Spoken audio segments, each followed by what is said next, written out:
Nah, teman-teman sekalian, ini adalah profil saya. Nah, ini adalah rangkuman sesi saya, ya. Terbagi menjadi dua, yakni sesi adalah route to market sama yakni marketing battle plan dalam bentuk workshop gitu ya. Saya dapat informasi, nanti teman-teman istirahatnya agak kita kurangin, nggak apa-apa kan? Demi semangat untuk berkompetisi ya. Nah, kita ditambahkan setengah jam untuk waktu ngambil lunch breaknya. Nah, teman-teman sekalian, kalau kita bicara teman-teman yang berdiri sebagai pihak entrepreneur, ya, ada dua hal yang perlu menjadi perhatikan kita, yakni entrepreneur dengan praktisi bedanya apa? Entrepreneur adalah tidak punya fasilitas, tanda kutip. Ya, kalau saya sebagai praktisi, fasilitas disediakan oleh perusahaan. Ya, nah kalau teman-teman kan serba mandiri. Nah, titik tertentu knowledge skill untuk memasarkan juga masih terbatas. Kalau saya knowledge skill dikasih. Ya, dikasih, dituntun pelan-pelan. Itu bedanya kita dengan Anda-anda semua gitu ya. Kecuali nanti kalau suatu saat saya pindah misalkan ya, pindah kuadran barulah merasakan itu. Nah, yang terjadi adalah teman-teman yang bergerak di dunia entrepreneur, apalagi startup yang baru ya, mereka nggak paham tuh bagaimana tentang menciptakan strategi, ya, menciptakan strategi apa yang harus dilakukan. Ya, itu yang seringkali agak miss gitu ya. Nah, membangun strategi dalam konteks yang nanti saya sampaikan adalah strategi marketing. Konteksnya itu adalah kalau kita bicara strategi, strategi itu adalah mengevaluasi keadaan. Ya, mengevaluasi keadaan, mengevaluasi kekuatan, ya itu adalah strategi konteksnya. Nah, konteks di dalam strategi yang disampaikan di Marketplace di sini adalah sebelum kita bergerak menuju pasar harus dievaluasi terlebih dahulu, yakni siapa target pasar kita, positioning kita ke pasar apa. Itu mempersiapkan apa yang perlu kita lakukan. Membaca situasi, siapa target pasar saya, positioningnya, kehadiran produk jasa saya itu apa ke target pasar. Itu adalah konteksnya strategi. Dan titik tertentu belum memiliki persiapan taktik sebagaimana yang diinginkan. Taktik itu apa sih? Taktik kalau dunia orang marketing ya, yakni konteksnya di sini adalah Marketplace. Kita orang marketing itu orang yang seperti apa sih? Orang yang melakukan 9 hal. Ya, 9 hal orang marketing. Yakni yang pertama segmentasi, targeting, positioning, mungkin teman-teman sudah pernah mengenal. Berikutnya lagi adalah setelah kita mensegmentasi, mentarget, mempositioning, membuat positioning, berikutnya adalah mengelola diferensiasi, menciptakan diferensiasi, mengelola marketing mix, dan juga mengelola selling. Nah, itu 6. Yang ketiga, yang terakhir, kalau kita mengaku diri kita sebagai orang pemasaran adalah branding, terus services, serta proses. Jadi ada 9 hal kalau kita ngaku sebagai orang marketing yang harus kita lakukan. Yakni saya ulang, segmentasi, targeting. Segmentasi itu mengelompokkan ya, mengelompokkan konsumen ya dengan sifat-sifat tertentunya. Mentarget siapa kelompok segmen tersebut yang akan jadi sasaran pasar kita, menentukan posisi kita di pasar apa. Teman-teman kalau masuk ke KFC ada tulisan apa? Jagonya alam, itu jagonya ayam, itu positioning tag lain. Ya, nah setelah positioning tag lain itu tujuannya apa? Tujuannya adalah kita hadir di pasar untuk dikenali sebagai jagonya ayam. Kalau konteksnya adalah tadi yang saya sampaikan ya, Anda hadir di pasar tuh pengennya dikenali sebagai apa, janji Anda apa ke pasar, itu adalah positioning tagline yang dikomunikasikan ke target pasar. Nah, berikutnya yang tadi 3 yang berikutnya adalah teman-teman harus membuat diferensiasi. Diferensiasi Anda di pasar tuh apa ya. Berikutnya lagi setelah diferensiasinya jelas, mengelola marketing mix ya. Marketing mix masih ingat kan? 4P ya originalnya, yakni produk, price, place, promotion. Nah ya, produknya itu jenisnya, fiturnya apa, price-nya berapa ya. Berikutnya lagi tadi yang saya katakan, place-nya, saluran distribusinya seperti apa, dan bagaimana kita cara menjualnya ya, sales force-nya seperti apa. Nah nanti itu adalah mengenai 6 ya, taktik itu berada di 3 yang kedua. Yang terakhir adalah tadi 3 yang terakhir adalah branding, service, sama proses. Proses itu apa sih? proses itu adalah menciptakan produk ataupun servis baru. Kecepatannya gimana kita menelurkan produk servis baru. Nah ini yang seringkali miss dari teman-teman yang mau bergerak, terutama startup ya. Lain bagi kami diajarin dulu ya, pelan-pelan diajarin gitu ya. Dan nilai pemasaran yang harus dimiliki oleh kita, terutama nilai pemasaran itu menjadi bermakna dikala kita memahami konsumen kita. Target konsumennya itu NCT desire-nya itu apa? Nah, ini seringkali kita sebagai entrepreneur hanya menciptakan produk, cuma produk atau jasa yang kita ciptakan itu betul-betul relevan enggak? Menjawab enggak NCT desire customer? Kalau enggak relevan, tidak menjawab, maka produk tersebut, jasa tersebut mungkin tidak direspon oleh target pasar. Ya, banyak produk baru yang gagal. Itu banyak. Ya, menurut pengalaman saya dan teman-teman, 85% produk baru itu gagal. Yang sukses itu cuma 15%. Kenapa gagal? Karena tidak relevan dengan NCT desire-nya customer. Yang berikutnya lagi adalah membangun presence, terutama di sini terkait dengan marketing mix di aspek yakni place, saluran distribusi. Oke, kita lanjut ya. Nah, teman sekalian, saya di sini hadir dalam rangka untuk bercerita banyak hal ya, yakni yang diperlukan oleh kita semua. Creating value with values ini adalah fase 1 ya. Di sini kita bicara 9 core element yang tadi sudah saya sampaikan ya.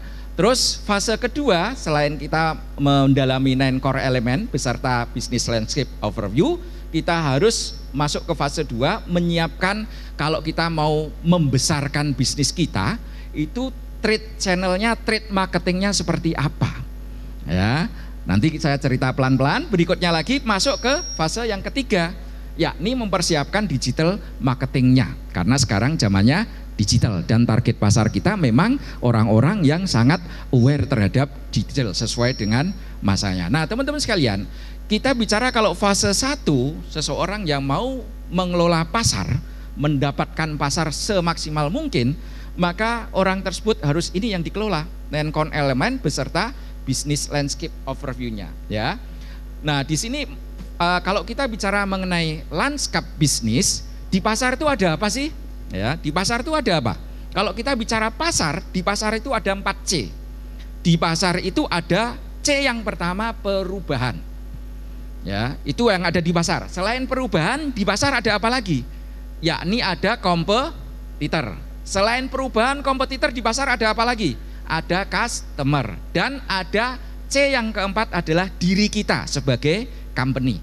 Ya, jadi di pasar itu ada 4C di mana harus kita baca gitu ya. Perubahan apa saja yang sedang terjadi, dinamika kompetisinya seperti apa, dinamika konsumennya seperti apa, dan respon kita mengelola change, terus mengelola kompetisi, mengelola customernya seperti apa. Tujuan kita membaca 4C untuk apa? Untuk tahu PR-nya, untuk tahu tantangannya. Tantangan pasar kita itu apa sih?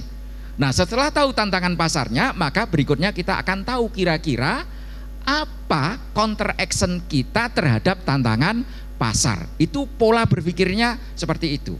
Membaca pasar dengan 4C supaya tahu tantangan yang kita hadapin. Setelah tahu tantangan yang kita hadapi, maka counter action-nya apa? Kalau bahasa praktis saya dulu, strategic grand strateginya seperti apa? Kalau bahasanya Mark Plus adalah strategic intent-nya apa untuk mengatasi tantangan yang ada. Nah, baru setelah kita paham situasi kompetisi, situasi bisnis yang ada, barulah kita bicara mengenai 9 elemen pemasaran yang tadi saya sampaikan. 9 elemen pemasaran ya. 9 elemen pemasaran tadi yang konteksnya adalah marketing strategi, yakni terkait dengan segmentasi, targeting, positioning. Segmentasi, targeting, positioning itu dalam rangka apa sih? Kok kita sampai memikirkan STP dalam rangka untuk merebut pikiran konsumen? Kenapa kok pikiran konsumen harus direbut? Karena pikiran konsumen hanya mampu menghafal 7 merek di setiap produk kategori. Kalau kita berada di luar 7 merek di setiap produk kategori, nggak kepikir oleh konsumen. Mikir aja nggak, apalagi beli. Kepikir aja nggak, gitu ya. Nah, itu dalam rangka untuk yakni merebut apa yang disebut mind share.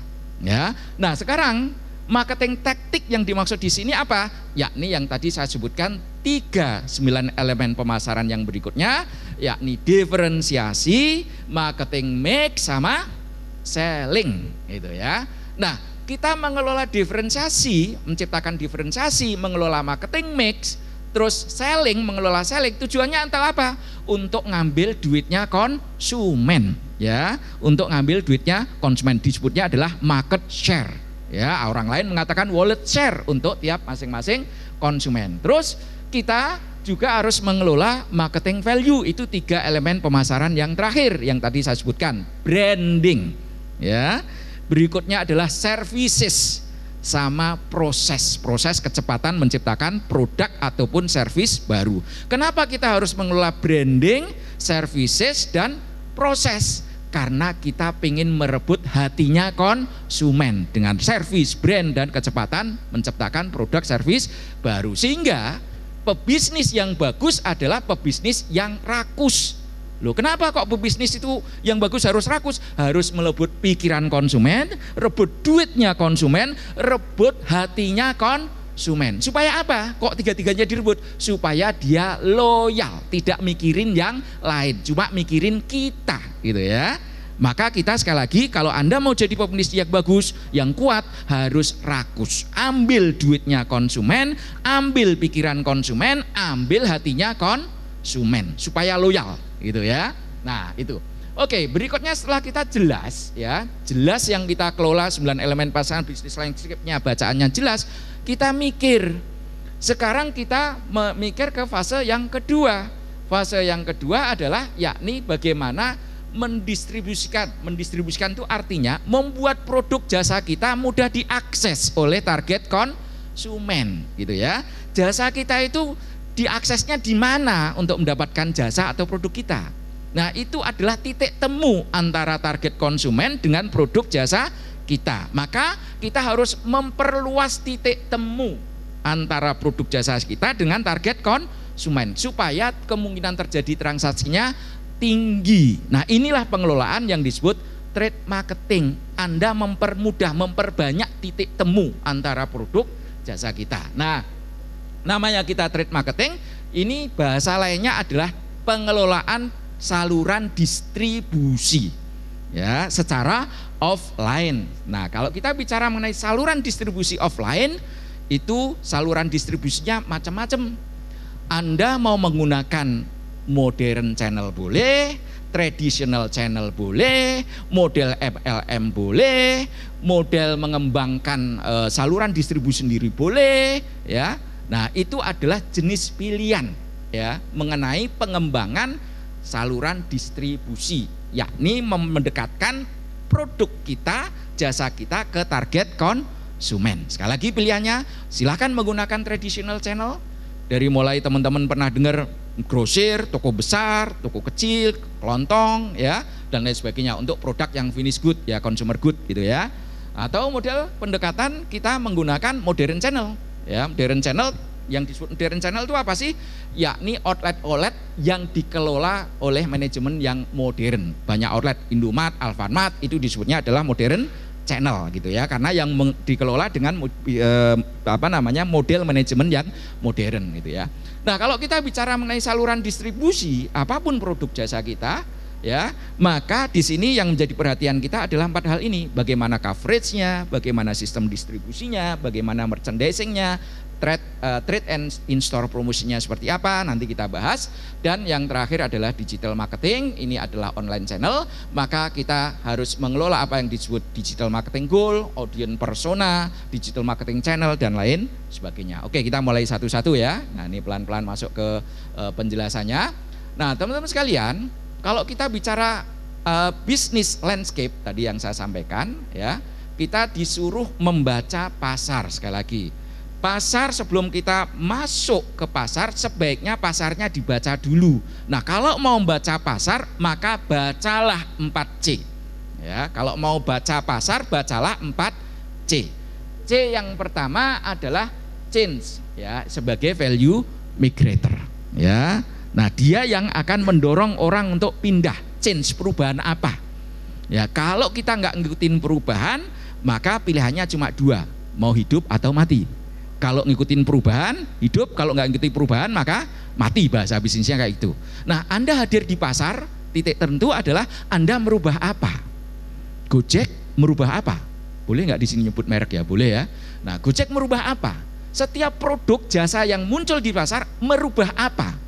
Merubah yang which is itu adalah membantu konsumen untuk lebih mudah menjalani hidupnya. Maka produk teman-teman merubah apa?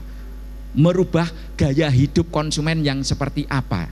Ya, mempermudah kehidupan seperti apa?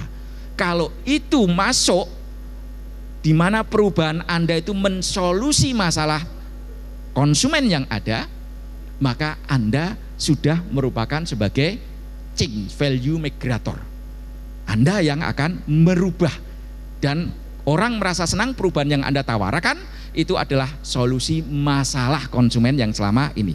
Jadi produk kita, jasa kita harus bisa mensolusi masalah yang saat ini dialami oleh konsumen secara sadar atau belum sadar.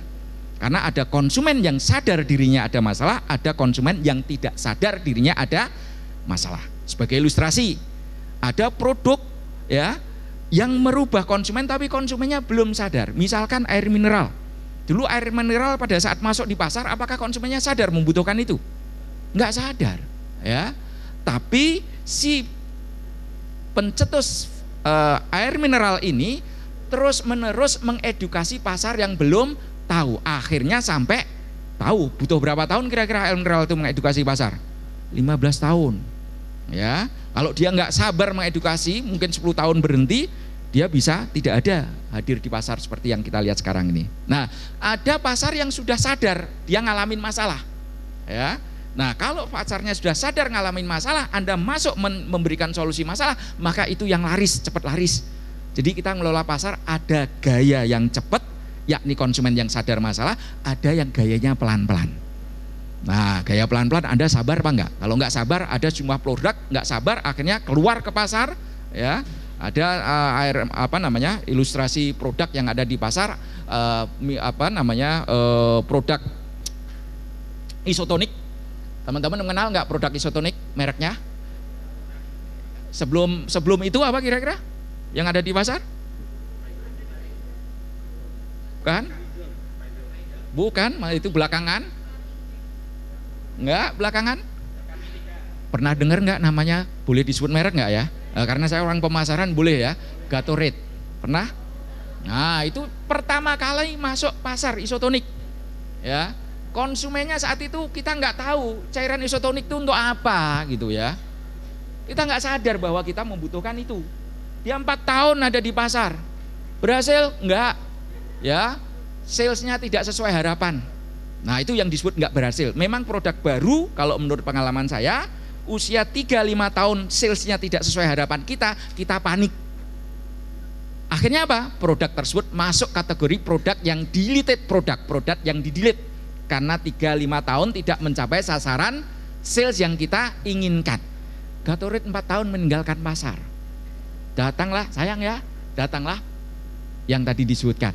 Berapa tahun mengedukasi pasar sampai dia ada di mana-mana? 10 tahun kurang lebih. Nah, jadi kalau Anda mau memiliki produk jasa di mana target konsumen Anda tidak sadar membutuhkan itu, maka Anda harus kuat edukasinya. Kalau enggak, ya sudah, nasibnya sama. Dan kasusnya enggak aja Gatorade, banyak kasus gitu ya. Nah, ini jadi pastikan Anda mengelola perubahan, menawarkan perubahan di mana perubahan yang Anda tawarkan adalah masalah yang saat ini dihadapi konsumen. Syukur-syukur masalahnya sudah dirasakan oleh konsumen. Kalau tidak, yaitu tadi masuk ke kuadran yang tadi, konsumen tidak sadar ada masalah, tapi Anda melihat itu masalah. Karena tugas seorang entrepreneur, tugas seorang bisnis adalah membaca masalah konsumen. Setelah membaca masalah konsumen, maka barulah kita menciptakan produk jasa. Ya, nah dulu Grab, pertama kali Uber itu muncul karena membaca masalah konsumen. Bahwa dulu kalau kita mau naik taksi harus di pinggir jalan, ya, melihat ada taksi yang lewat. Masalah enggak itu? Masalah bagi orang-orang yang sibuk, nunggunya lama, enggak tahu ada di mana, ya. Nah, akhirnya ada kisahnya kan Uber tercipta orang IT yang menciptakan, ya. Dia melihat bahwa habis conference malam-malam pengen balik ke hotelnya, habis kongko-kongko kok susah cari taksi. Ya, nunggu taksi susah, akhirnya terpikir, oh ya, bikin aplikasi. Nah, itulah yang terjadi ya sampai berkembang sekarang. Jadi pastikan produk jasa kita bermuatan merubah sesuatu, apakah itu sebagai komplementer awalnya atau sekaligus betul-betul merubah. Nah, berikutnya pasar. Perubahan apa lagi yang ada di pasar ini yang akan menjadi kompetisi Anda? Nah, ini ya, kompetitor, dinamika kompetitor. Sekarang ini membaca kompetitor susah apa gampang dibanding zaman 10 tahun yang lalu? Susah. Ya, karena sekarang borderless gitu ya. Siapa kompetitor kita tuh nggak jelas, yang kadang kita nggak anggap kompetitor ternyata kompetitor. Dunia perbankan itu bingung, mestinya dia yang membuat yakni semacam OVO dan segala macam alat transaksi seperti itu. Kenapa kok akhirnya bukan orang perbankan yang bikin? Nah, itu adalah contoh bahwa sekarang ini kompetitor susah dibaca, ya, susah dibaca kompetitor sekarang nih. Ya, karena resourcesnya sekarang banyak gitu ya. Nah, maka teman-teman harus mengevaluasi ini dinamika kompetisi saya ini gimana nih. Saya mau masuk kompetitornya gimana? Kompetitor yang sadar ada lawan, begitu kompetitor sadar ada lawan, mereka ada yang daya membunuh kitanya itu kuat. Nah, hati-hati ya teman-teman kalau di lapangan, saya nih kompetitornya siapa nih? Kompetitor nih kalau saya muncul agresif nggak untuk membunuh saya. Kalau dia agresif untuk membunuh saya, Anda harus lihat. Saya mainnya harus hati-hati. Apakah gayanya nicing dulu, ya? Gayanya modelnya adalah kalau sama makan bubur ayam panas itu kita kan dari pinggir dulu. Nah, itu namanya nicing, ya. Nah, apakah langsung head to head? Nah, dinamika kompetitor Anda itu siapa? Dia tipikal kompetitor yang kalau ada lawan masuk, dia agresif membunuh kita atau dia menyepelekan kita. Syukur-syukur kita ketemu kompetitor yang titik tertentu nggak menyadarin kita, menyepelekan kita, ya. Ini akan membuat kita bisnisnya moncer gitu ya. Nah, oke. Nah, Anda kalau melihat kompetitor, kalau seandainya mereka yang agresif, apa yang mereka lakukan? Penawarannya dan perilakunya harus dipotret. Mereka menawarkan apa, perilakunya di pasar kayak apa? Potret dengan baik. Selanjutnya setelah dapat potretnya, apa respon kita? Yang perlu kita siapkan itu adalah mengelola kompetisi dengan baik. Dan berikutnya C yang untuk bacaan pasar berikutnya adalah customer. Nah, ini yang memiliki duit yang harus kita rebut. Dia punya duit, dia punya pikiran, dia punya hati, direbut. Nah, gimana membaca konsumen? Sekali lagi tadi sudah saya sampaikan, yang perlu kita baca tentang konsumen itu apa sih? Kebutuhannya. Yang dimaksud kebutuhan itu apa? Apa itu kebutuhan? Kebutuhan itu apa sih? Apa? Nah, tadi kebutuhan itu adalah masalah. Maka tolong baca masalah mereka. Kalau mereka sudah Anda baca masalahnya, sadarkan mereka akan masalah yang dihadapi. Karena sekali lagi ada dua jenis kelompok konsumen. Konsumen yang sadar masalah, ada konsumen yang tidak sadar masalah. Kalau mereka telah termasuk golongan konsumen yang tidak sadar masalah, maka tugas kita adalah apa? Menciptakan masalah. Nah, itu ya. Nah, ciptakan masalah dengan alat promosi kita, dengan konten promosi kita. Ya, supaya apa? Mereka sadar akan masalahnya, which is itu sadar kebutuhannya. Dan solusi atas masalah dia adalah produk jasa kita. Nah, maka bacalah masalah mereka. Ya, baca masalah mereka.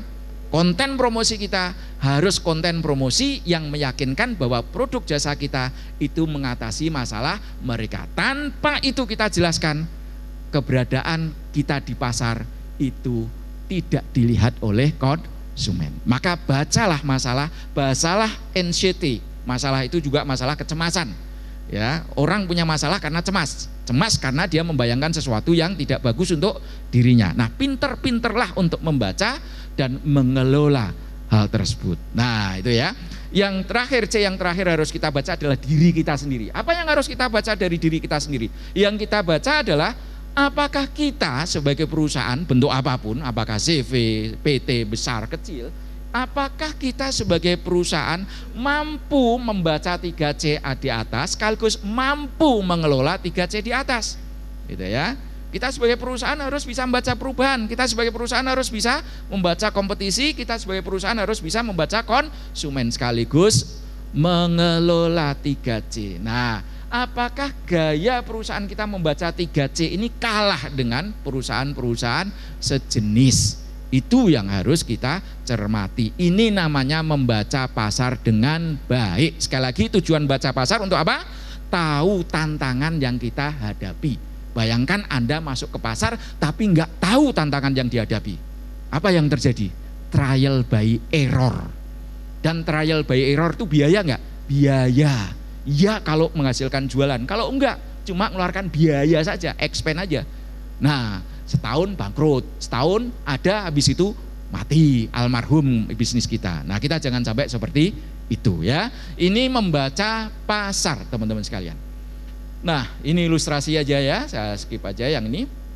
Nah, berikutnya setelah Anda membaca pasar dengan baik, maka selanjutnya tugas kita adalah mengelola pasar. Setelah bisa membaca pasar dengan baik, maka tugas berikutnya mengelola pasar. Supaya apa? Supaya ada transaksi buat kita, supaya bisnis kita sustainable, supaya bisnis kita berkembang pesat. Harus bisa mengelola pasar setelah membaca pasar.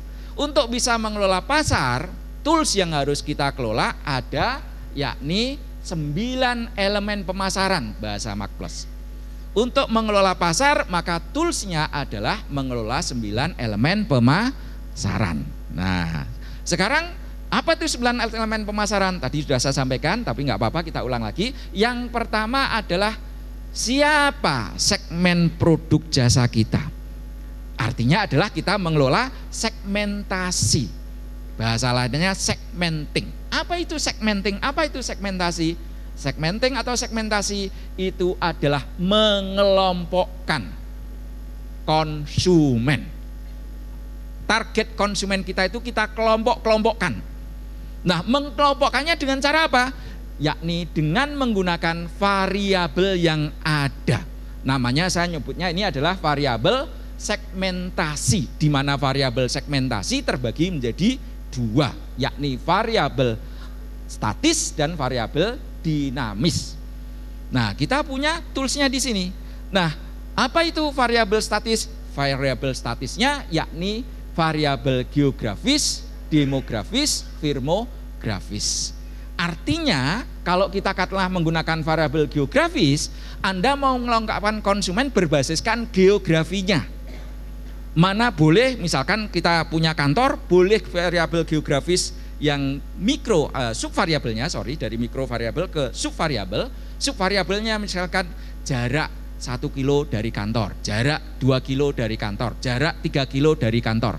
Bisa juga variabel geografi yang kita pakai adalah katakanlah terbagi menjadi metropolis, urban, suburban, rural. Bisa juga variabel geografis yang kita pakai adalah masalah kecamatan, kabupaten, provinsi, ibu kota provinsi, atau pulau. Nah, Anda mau nyasar mengelompokkan konsumen berbasis apa? Apakah tadi yang saya sebutkan subvariabelnya adalah metropolis, urban, suburban, rural? Apakah 1 kilo dari kantor, 2 kilo, 5 kilo, 10 kilo? Ya, ini pengelompokan konsumen berbasis geografis. Nah, selanjutnya setelah konsumen kita kelompokkan adalah menentukan target pasarnya. Misalkan katakanlah ya, tadi saya ngambil variabelnya cuma geografis. Geografisnya subvariabelnya saya pakai jarak 1 kilo dari tempat produksi, 5 kilo tempat produksi, 10 kilo, 15 kilo. Nah, dari ini rentang jarak ke kantor saya ini, target pasar saya yang mana? Apa 1 kilo aja? Nah, ini namanya targeting atau 1 kilo ke 2 kilo.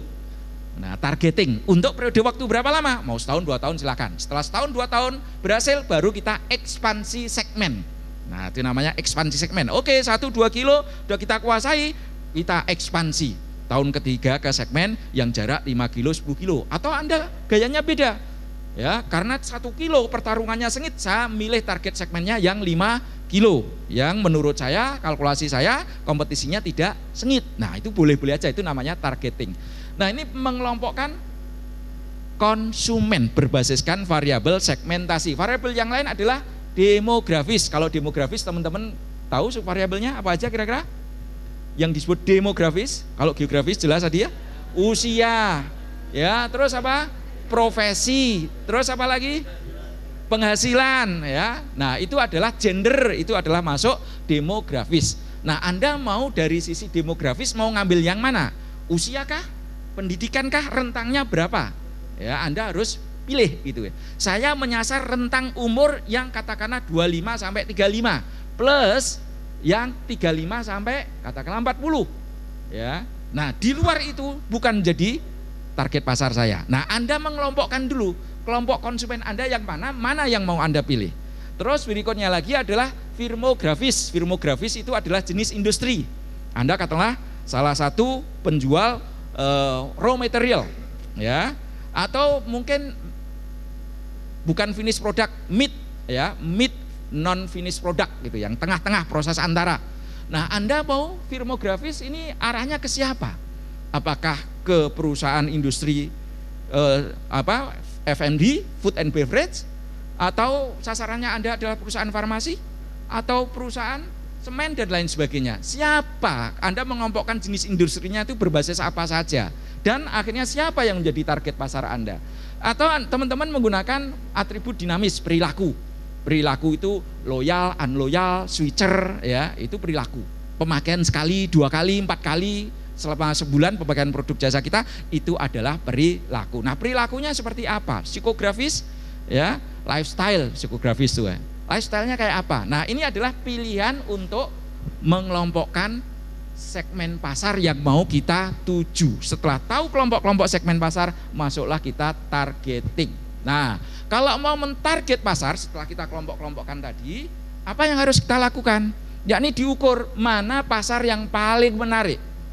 Itu yang bisa menjadi target pasar. Nah, pasar yang paling menarik itu dilihatnya dari apa? Pasar dikatakan ini menarik, segmen pasar ini menarik. Apa kira-kira? Pertama adalah market size. Ya, ukuran pasarnya besar apa enggak? Jumlah target konsumennya banyak enggak di segmen itu? Ya. Nah, jumlah target konsumennya banyak enggak? Semakin banyak itu semakin bagus, harus menjadi target pasar. Itu dari ukuran pasar. Daya belinya gimana? Itu termasuk market attractiveness. Yang berikutnya lagi adalah yakni segmen growth. Pertumbuhannya segmen pasar tersebut tinggi atau rendah. Ukurannya boleh besar, tapi kalau pertumbuhannya rendah, gimana populasinya? Bisa jadi nggak jadi target pasar kita ya. Atau kalau kita ya, sisi yang lainnya, sisi yang lainnya adalah situasi kompetisi. Kelompok segmen pasar yang kita petakan ini kompetisinya sengit apa? Tidak. Kita pengennya masuk ke pasar yang kompetisinya tidak sengit. Evaluasi kompetisinya. Dan selain market attractiveness adalah business attractiveness. Nah, business attractiveness itu kemampuan kita mengakses pasar. Boleh aja pasarnya market size-nya gede, growth-nya segmen pasar tersebut gede, ya. Tapi ternyata kita tidak punya resource untuk mengakses pasar tersebut. Apakah kita masuk ke sana menjadi target pasar kita? Ya jangan, namanya bunuh diri itu. Ya, kita melipir. Ya, kalau kita resource kita belum kuat, melipir dulu, namanya bahasa kerennya niching market. Mentarget segmen pasar yang kompetisinya tidak rame walaupun market size-nya kecil. Kita bermain di situ dulu. Nanti kalau sukses baru kita ekspansi segmen. Nah, ini jadi setelah mengelompokkan pasar, tentukan target pasar. Nah, berikutnya kalau sudah menentukan target pasar, maka yang berikutnya adalah menentukan positioning kita. Positioning itu adalah janji kita kenapa ada di pasar. Tadi merek yang saya sebutkan janjinya adalah jagonya ayam. Nah, Anda apa? Nah, kalau membuat positioning tagline, tolong jangan lebih dari 5 kata. Ya, just do it 2 kata. Ya, apapun minumnya bla bla bla. Nah, itu berapa kata gitu ya? Maksimal 5 kata. Tolong bikin maksimal 5 kata. Jangan lebih dari 5 kata. Karena lebih 5 kata itu sulit diingat oleh konsumen. Maka tentukan positioning tagline produk jasa Anda itu apa. Itu adalah representasi janji kita ada di pasar untuk apa. Itu positioning tagline. Jangan sampai nggak ada positioning tagline. Nah, positioning tagline ini harus dicantumkan di setiap materi promo teman-teman. Bikin brosur harus ada positioning tagline. Bikin spanduk harus ada positioning tagline. Karena itu janji Anda yang secara singkat ditunjukkan ke pasar. Nah, Oke. Nah, ini adalah elemen yang tiga elemen pertama. Tiga elemen 9 core yang berikutnya adalah buatlah diferensiasi. Ya, diferensiasi itu apa? Pembeda. Sumber diferensiasi ada tiga, yakni konten, konteks, infrastruktur. Konten itu adalah apa yang dijual. Konteks bagaimana cara menjual. Infrastruktur di sini adalah bisa terkait dengan IT-nya, gedungnya, human resource-nya dan lain sebagainya. Contoh, ya di kompetisi kita ambil contoh, ada kompetitor, ada situasi bisnis di luar yang sama-sama jual roti. Apa yang Anda ingat kalau jual roti? Siapa? Ya, oke. Yang buka outlet sendiri ya, yang bukan yang itu. Coba yang buka outlet sendiri. Hah? Apa? Bread Talk sama Holland ya. Nah, sekarang kalau kita menjelaskan mau dari sisi diferensiasi gimana? Sama-sama jualan roti kan? Kontennya sama yang dijual, sama-sama jualan roti. Tapi konteksnya, cara menjual rotinya beda nggak? Beda. Coba bedanya di mana? Di antara dua itu.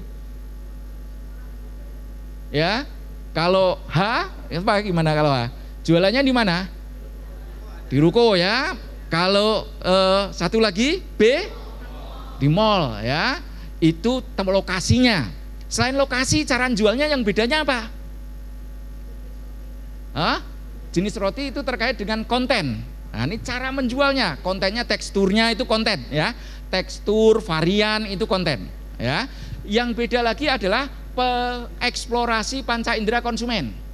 Nah, eksplorasi panca indera konsumen apa? Mata, penciuman, ya, pendengaran, ya, terus taste, touch. Nah, kita bicara mengenai penciuman, beda enggak?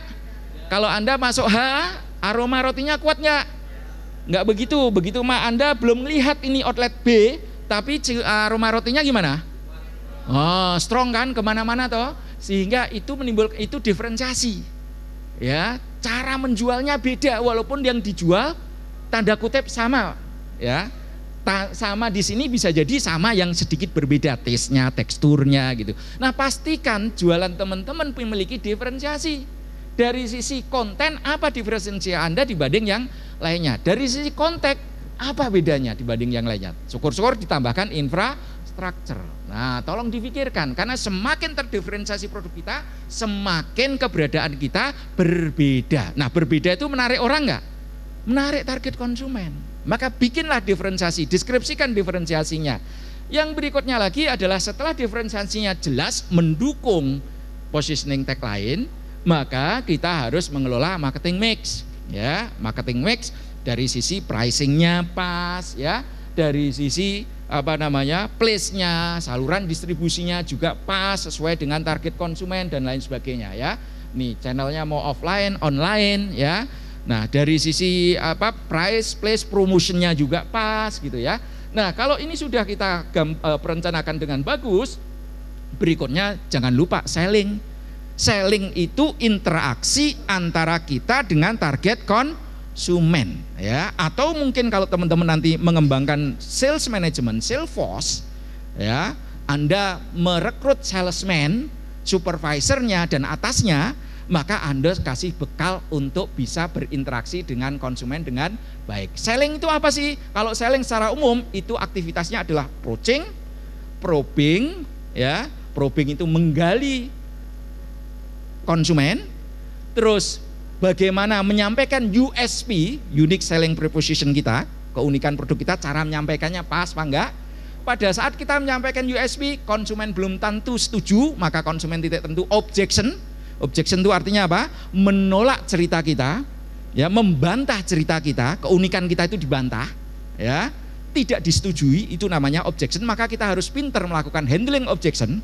Berikutnya kita harus pintar melakukan negosiasi dan sales closing. Ada 6 aspek yang harus dikelola, ya, approaching, probing, penyampaian USP, showing off unique selling proposition, handling objection, mengatasi keberatan penolakan konsumen, negosiasi sampai akhirnya sales closing. Itu aktivitas selling. Nah, di sini ada istilah, kalau menggunakan sales gayanya ada gaya telling, ada gaya asking. Menjual dengan cara telling itu bercerita, kita cerita keunggulan produk. Begitu ketemu salaman, terima kasih, langsung Pak saya hadir sini menyampaikan produk saya keunggulannya bla bla bla bla bla bla, cerita terus. Nah, apakah konsumen langsung seneng? Enggak, belum tentu. Banyak konsumen nggak seneng, jumlahnya berapa? 80%. Gitu ya. Maka ada cara lain. Kalau kita ketemu kandidat konsumen, target konsumen, kalau gaya telling cocok, kemungkinan akan terjadi transaksi melalui rangkaian 6 hal tadi. Maka kalau nggak cocok, hati-hati, gaya telling justru membuat konsumen banyak membantah, objection. Maka gayanya asking. Nah, spin selling itu menjual dengan cara bertanya, ya. Oke, nah teman-teman sekalian, 3 elemen berikutnya yang harus teman-teman kelola di sini adalah terkait dengan yang namanya brand, services, sama proses yang tadi saya sampaikan.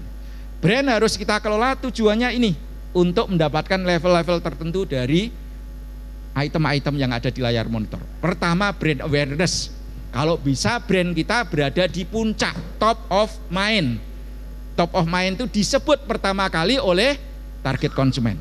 Sambal apa yang paling pedas di Jakarta? Anda bisa nyebut yang pertama outletnya, itulah berarti top of mind. Ya, disebut pertama kali. Level yang kedua brand awareness adalah brand recall. Yang ketiga brand recognition. Yang terakhir unaware of brand. Nah, kita itu berjuang supaya merek kita awalnya level di bawah unaware of brand menjadi brand recognition. Menjadi naik lagi menjadi brand recall. Naik lagi ke puncak menjadi top of mind. Kita berjuang ke level itu, ya. Nah, awalnya nggak dikenal. Berikutnya brand recall. Brand recall itu, Pak, pernah nggak dengar iklan ini? Pak, pernah nggak? Pak, pernah nggak lihat brosur ini? Begitu kita kasih brosur, oh iya ini brand ini, namanya brand recall. Ya, itu. Brand recognition. Nah, kita juga membangun supaya brand kita mudah diasosiasikan dengan sesuatu. Apakah asosiasinya terkait dengan kompetisi, apakah asosiasinya terkait dengan harga, apakah asosiasinya terkait dengan public service, apakah public figure, dan lain sebagainya. Berikutnya, brand kita sebaiknya memiliki apa yang disebut perceived quality. Kualitas yang ada di benak konsumen itu nancep. Perceived quality-nya apa? Apakah durable, ya, apakah terkait dengan performance, dan lain sebagainya.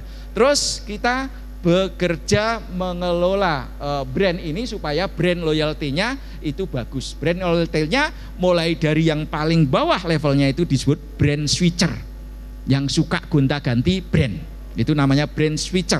Naik ke yang kedua, yakni satisfied brand, yang dia puas dengan brand tersebut. Naik yang ketiga, level tinggi, yang lebih tinggi lagi, satisfied with switching cost. Dia kalau mau pindah mikirnya saya untuk mendapatkan brand yang itu jaraknya jauh nggak dibanding brand yang saat ini, ya. Nah, kalau jauh ya perlu tenaga, effort, itu adalah satisfied with switching cost, maka brand kita levelnya ketiga. Atau level yang lebih tinggi, 4, like the brand kita disukai. Atau yang paling tinggi, committed to the brand, itu yang logo kita itu dipakai di tubuh target konsumen, ya. Kepalanya dipodai, tinggal logonya itu logo kita, gitu ya. Rambutnya yang muncul tuh katakanlah logo tertentu, gitu ya. Nah, terus ditato. Nah, kalau brand Anda masuk ditato di target konsumen, itu adalah masuk committed brand. Nah, sebelum konsumen mentato, sebaiknya Anda sendiri harus mentato, tanda cinta pada brandnya, ya. Nah, berarti Anda serius itu, gitu ya. Itu guyonannya gitu. Nah, oke. Yang berikutnya lagi adalah ada brand asset, itu bisa aset yang terkait dengan infrastruktur ataupun terkait dengan nama brand kita yang sudah terdaftar di Haki, hanya Anda yang punya, dan lain sebagainya, ya. Nah, berikutnya lagi, jangan lupa untuk bisa mengembangkan bisnis dengan baik, kita juga harus mengelola services, ya. Service kita tidak hanya jualan produk atau service yang S kecil, tapi S yang besar, ya. Nah, apa itu services? Paling enggak lah teman-teman memenuhi SERVQUAL, ya, service quality. Nah, service quality memenuhi inilah rater ini, ya. Yang pertama adalah service di sini terkait dengan reliable, artinya Anda kalau janji ditepati, mau ngasih diskon periode tertentu, begitu konsumen datang sesuai dengan promosi Anda, itu janjinya ditepati. Jangan sampai Anda berpromosi saat diklaim oleh target konsumen mengatakan, ya, atau kita sebagai penjual mengatakan, aduh Pak, mohon maaf Pak, itu tertuang di dalam spanduk, kami tidak melayani yang sebagaimana di spanduk, ya. Kami melayani yang outlet di sini, itu spanduk ya siapa yang bikin lah, kita ingkarin, itu namanya kita janji tidak ditepati. Hati-hati omongan kita bisa di spanduk, bisa janji langsung dan lain sebagainya. Suren itu kalau kita diminta tolong cerita tentang produk kita punya kemampuan.